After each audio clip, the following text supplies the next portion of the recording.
ఇటీవల జరిగిన మంత్రివర్గ సమావేశం అనంతరం ఉత్తరాంధ్ర మంత్రులకు చంద్రబాబు ప్రత్యేకంగా క్లాస్ తీసుకునే టాక్ వినిపిస్తుంది. ప్రధానంగా హోంమంత్రి వంగలపూడి అనిత, వ్యవసాయ శాఖ మంత్రి అచ్చెన్నాయుడులపై సీరియస్ అయినట్లు ఉత్తరాంధ్ర నేతలు చెవులు కొరుక్కుంటున్నారు. ఉత్తరాంధ్ర జిల్లాలో ఇటీవల జరుగుతున్న వరుస పరిణామాలు ప్రభుత్వానికి తలనొప్పిగా మారుతున్నాయి. విశాఖలో పలు పరిశ్రమలో వరుస ప్రమాదాలు, పార్వతీపురం మాన్యం జిల్లాలో విద్యార్థులకు అస్వస్థత, ఇద్దరి మరణం, శ్రీకాకుళంలో ఇసుక అక్రమ రవాణా, మెడికల్ కాలేజీల పీపీపీ వ్యవహారం, ఇలా అనేక అంశాలు ప్రభుత్వానికి మచ్చ తెచ్చిపెడుతున్నాయి. వీటిపై వైసీపీ తీవ్రస్థాయిలో విమర్శలు చేస్తుంటే వాటిని తిప్పికొట్టే విషయంలో ఇద్దరు మంత్రులు పూర్తిగా విఫలమవుతున్నారన్న అభిప్రాయాలు వ్యక్తమవుతున్నాయి. ప్రధానంగా విశాఖ అభివృద్ధిపై కూటమి ప్రభుత్వం దృష్టి పెట్టింది.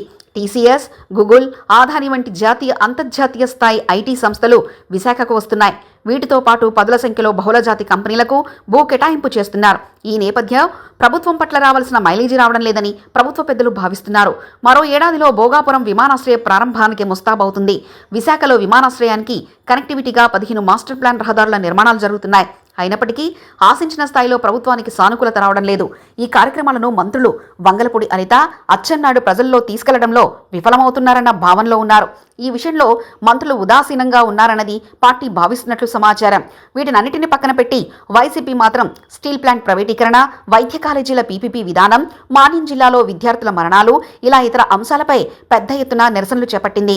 మాజీ సీఎం, వైసీపీ అధినేత వైఎస్ జగన్మోహన్ రెడ్డి ఇటీవలే విశాఖలో చేపట్టిన పర్యటన భారీగా సక్సెస్ అయింది.